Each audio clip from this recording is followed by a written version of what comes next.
So step number 3 is plotting your garden beds or your garden rows. Now there's a few ways you can go about doing that. There are some apps available that you can use to help you through that process, or you can do the old school method that I use, is just simply pen and paper. So I'll just grab some printer paper, just white, basic, plain paper, and I will draw out a map of my garden to the best of my ability. And then I'll make photocopies of that map so that I can use them in years to come, so I don't have to draw it out every year. And then I merely just use that map, and I make sure I date it each year so I can keep them straight if I want to look back at them in subsequent years to see what I planted where. And then I just simply use that map, and I use the list of the vegetables that I made of what I want to grow this year. And then I just start plunking things in on the map according to how I feel that they would grow best, whether it be in plant families or for shading purposes or for whatever that might be. I'll just start off that way and get a preliminary map of what I think my garden's going to look like that year. Then of course, you know, as you actually get out there and you start planting, things could change and you'll move things around, but it's really nice having a plan to get you going to maximize your time as you're planting. To give you an example of this process, why don't we head out to my garden, walk around, see how it's laid out, and then we can compare that to the map I drew, and just a brief overview of how I use my map.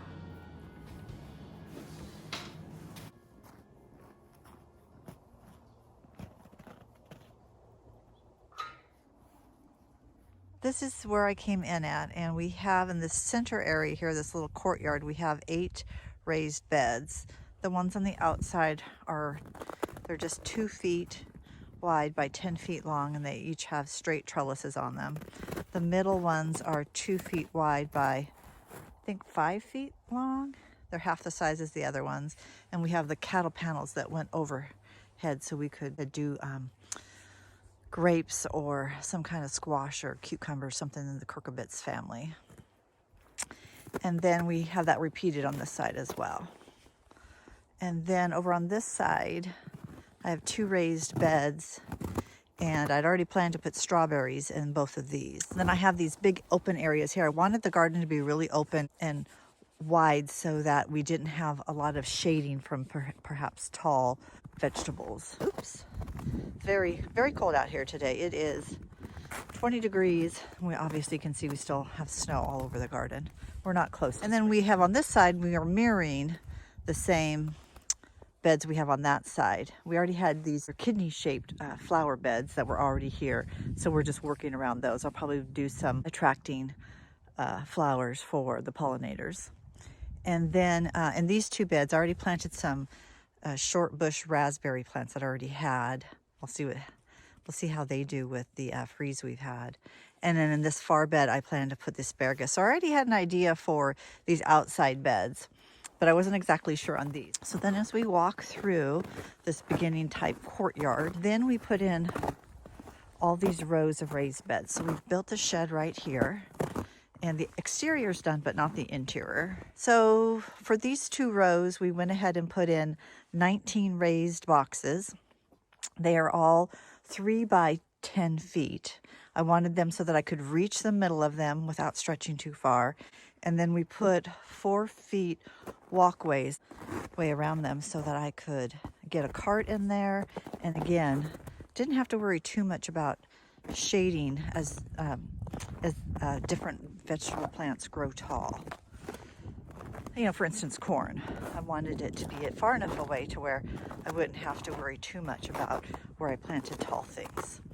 And so just walking through, it's just repeating basically all the same boxes. So this is now looking back at the 19 beds. All in all, there are 31 beds. Of course, those ones over there are smaller. Well, 8 of them are smaller. The ones that flank them on the sides are 2 of them are 10 feet and 2 of them are 12 feet. Yeah, so that gives you a little bit of an idea of what the map will look like on paper. Maybe it'll make a little bit better sense as I plan. All right, let's go back inside because it is super cold out here. First, let me apologize for any hum you may hear in the background. We have fans going in the basement to help dry the sheetrock mud, and while it is very annoying, I'm just going to have to work through it.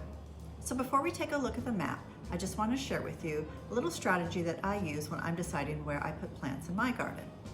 So I typically gravitate towards planting in plant families so that I can care for those plants that may have similar needs, whether that be needing a row cover for pests or treating them for some issue. I can treat them all the same as well as feed them all the same, or if they need like watering, then I can treat them all the same. Some people will gravitate or use the companion method, and that does work for a number of people, but has never worked for me. I inevitably have something that gets shaded or doesn't do well, or the environment isn't right for it, and so it usually fails. So I usually stick to this other method. Now, I'm not an advocate for either way. Just, do what works for you. Now, when we look at the map, I'm not going to go into detail about what I planted where. I think that would make for a very long video and quite boring. I just thought it would be a good idea to be able to look at the map, see how I drew it based on the garden that we just walked through, so you can kind of get a comparison of what that looks like. So here's a little snapshot of the written version of my garden plan for this year. So earlier when we walked out in the garden, we came out into this first area that had all the trellises, flanked by 2 beds on each side. We had mentioned that the strawberries were going here and the raspberries and asparagus were over here. Already had planned that out, but this other part I wasn't sure until I got it pen to paper. And then after we left this area, we came to where the garden shed is over here, and we have these 19 raised beds, and we walked down this aisle until we reached the other side. And I'm not sure if I mentioned this earlier, but on my spreadsheet I also added the plant family that each of these plants belong to. I went ahead on my spreadsheet and numbered them 1 through 8 so I could sort it easily. But when I added the vegetables to this map, I also added that corresponding number that I applied to it so that I could easily, like I said, sort the spreadsheet and identify that. So like in this case, there's, this is in the plant family, that's number 8, number 7, number 6, so that I can easily, when I go to rotate my crops in the subsequent years, this map will be marked 2023. And so I can easily look back at them and see where I had particular plant families, the brassicas, the cucurbits, the onions, and make sure that I don't replant in those same vegetables, in those families, in those same areas, so that I can help to try to prevent disease and pests to the best of our ability, right? So this will help me doing that going forward instead of me just trying to remember or always having to refer back, oh, what is this vegetable and what plant family is this vegetable? I'll now have a map and a list, and I can easily refer back to that. So this is how I have it going into the season. I'm sure that it'll probably change and I'll move things around as things unfold, but I feel pretty good about having a good foundation ready to go with the seeds that I already had and the seeds that I purchased. So that's your basic walkthrough of what my mapping in my garden looks like. So now I think we can move on to the next step.